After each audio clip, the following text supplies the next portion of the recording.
നമസ്കാരം. ഇന്ന് ഞാൻ ഉണ്ടാക്കുന്നത് എഗ് കോഫ്ത കറിയാണ്. അതിന് 2 കോഴിമുട്ട പുഴുങ്ങിയെടുത്തു, 4 ഉരുളക്കിഴങ്ങ് പുഴുങ്ങിയെടുത്തു. എന്നിട്ട് ഇതൊക്കെ മിക്സ് ചെയ്ത് മസാലകൾ ചേർത്ത് ഫ്രൈ ചെയ്തിട്ടാണ് ഉണ്ടാക്കുന്നത്. നല്ല ടേസ്റ്റി ആയിട്ടുള്ള ഒരു ഇതാണ്. നമുക്ക് ചപ്പാത്തീൻ്റെ കൂടെ പൂരിയുടെ കൂടെയൊക്കെ കഴിക്കാൻ പറ്റുന്നതാണ്. അപ്പോൾ അതിനായിട്ട് ഏറ്റവും നന്നായി ഉടച്ചെടുത്തു. അതിന് ശേഷം ഇതിലേക്ക് എഗ്ഗ് കട്ട് ചെയ്ത് ചേർക്കുക വേണ്ടത്. വെച്ച ഉരുളക്കിഴങ്ങിലേക്ക് മല്ലിയില, കുറച്ച് മല്ലിയില, ഒരു പച്ചമുളക് ചെറുതായി കട്ട് ചെയ്തിട്ട് ഇടും. അതിനുശേഷം ചെറിയ പീസസായി കട്ട് ചെയ്ത കോഴിമുട്ടയും അതിലേക്ക് ഇടുക. ആവശ്യത്തിന് ഉപ്പിടുക.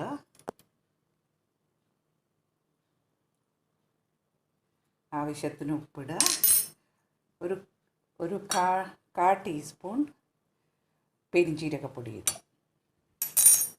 എന്നിട്ട് നന്നായി മിക്സ് ചെയ്യുക. നന്നായി മിക്സ് ചെയ്തിട്ട് വല്ലാതെ പ്രഷർ കൊടുക്കാതെ മിക്സ് ചെയ്തിട്ട് ചെറിയ ബോളായിട്ട് എടുക്കുക. ഇതിലേക്ക് 1 ടേബിൾ സ്പൂൺ കടലപ്പൊടിയും ചേർക്കണം. 1 ടേബിൾ സ്പൂണോ 1.5 ടേബിൾ സ്പൂണോ കടലപ്പൊടി ചേർക്കണം. അതൊരു ബൈൻഡിങ്ങിന് വേണ്ടിയിട്ടാണ്. കാരണം കോഫ്ത കറിയല്ലേ, അതിലെപ്പോഴും കടലപ്പൊടി ചേർക്കുന്നതാണ്. കോഫ്ത എല്ലാം ചൂടായ എണ്ണയിലേക്ക് ഇടുക.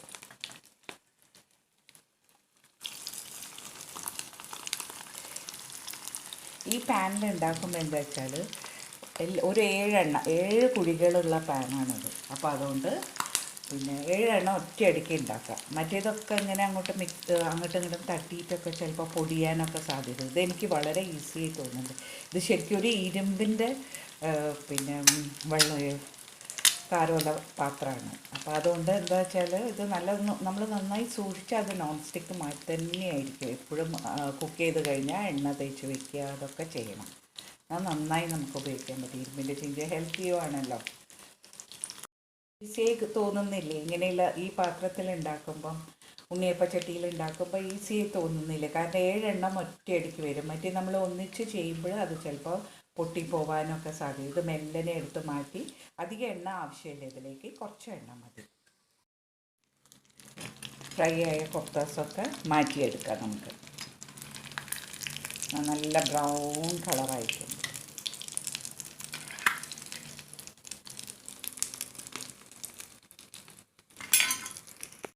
അതും കൂടി ഫ്രൈ ചെയ്തെടുക്കുകയാണ്. എത്ര സിമ്പിളായിട്ട് ചെയ്യാൻ പറ്റുന്നുണ്ട് നമുക്ക് മനസ്സിലായില്ലേ? അപ്പോൾ അതുകൊണ്ട് എൻ്റെ സിമ്പിൾ റെസിപ്പീസ് ഇഷ്ടപ്പെട്ടാൽ സബ്സ്ക്രൈബ് ചെയ്യാൻ മറക്കരുത് കേട്ടോ. ഒക്കെ ഫ്രൈ ചെയ്ത് കിട്ടി. ഇങ്ങനെയും നമ്മൾക്ക് കഴിക്കാം. ഇതൊരു സ്നാക്കായിട്ട് നമുക്ക് കഴിക്കാൻ പറ്റും. അല്ലാതെ ഇപ്പോൾ നമുക്ക് ഇതിനൊരു കറി കോഫ്ത കറിയല്ലേ, ഒരു കറി ഉണ്ടാക്കാനായിട്ട് മസാല നമുക്ക് നോക്കാം. ഇത് ഫ്രൈ ചെയ്യാനെടുത്ത എണ്ണ തന്നെ നമുക്ക് മസാല ഉണ്ടാക്കാനെടുക്കാം. അതിൽ ആ ഫ്ലേവറൊക്കെ ഉണ്ടാവുമല്ലോ. അപ്പോൾ അതുകൊണ്ട് ആ എണ്ണ തന്നെ എടുക്കാം. പാൻ ചൂടാക്കി അതിലേക്ക് 1 ടേബിൾ സ്പൂൺ നെയ്യ് ഇട്ടു. നെയ്യാണ് ഇതിന് നല്ല ടേസ്റ്റ് കൊടുക്കുന്നത്. 1 ടേബിൾ സ്പൂൺ നെയ്യ് ഇട്ടു. അതിന് ശേഷം കുറച്ച് ജീരകം ഇട്ട് നന്നായി ഒന്ന് മുരിയട്ടെ. ജീരകം ഇട്ടിട്ട് നന്നായി മുരിഞ്ഞിട്ട്, ജീരകത്തിൻ്റെ ടേസ്റ്റ് നമുക്ക് അത്ര ഇഷ്ടമില്ലെങ്കിൽ ഇത് വേണമെങ്കിൽ നമുക്ക് ഒഴിവാക്കാം. കുറച്ചിട്ടാൽ മതി, പേരിന് മാത്രം.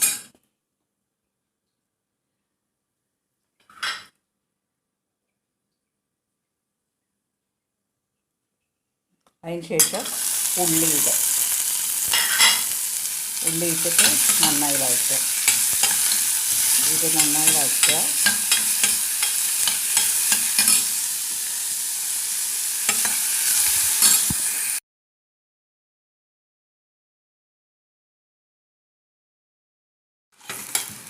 ഇനി തക്കാളി ഇട്ടിട്ട് നന്നായി ഫ്രൈ ചെയ്യുക.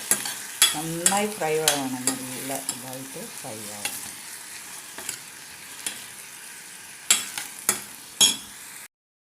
മഞ്ഞൾപ്പൊടി ഇടുക. 1 സ്പൂൺ മുളക് പൊടി ഇട്ടു. നന്നായി ഇളക്കിക്കൊണ്ടിരിക്കും. നന്നായി ഇതൊക്കെ ഇതായിട്ട് നല്ല കുക്കായിട്ട് വരണം. ആയിട്ട് 1 കപ്പ് തൈരെടുക്കുക.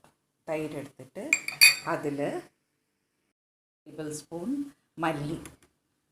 മല്ലിപ്പൊടി നന്നായിട്ട് മിക്സ് ചെയ്യുക. ഇത് അവസാനം ആ തക്കാളി ഉള്ളി മിക്സ്ചറിലേക്ക് ചേർക്കാനുള്ളതാണ്. എന്നിട്ട് ഒന്നും കൂടി കുക്ക് ചെയ്തിട്ട് എടുക്കാനാണ്. കുക്കായിട്ട് വന്നു. ഇതിലേക്ക്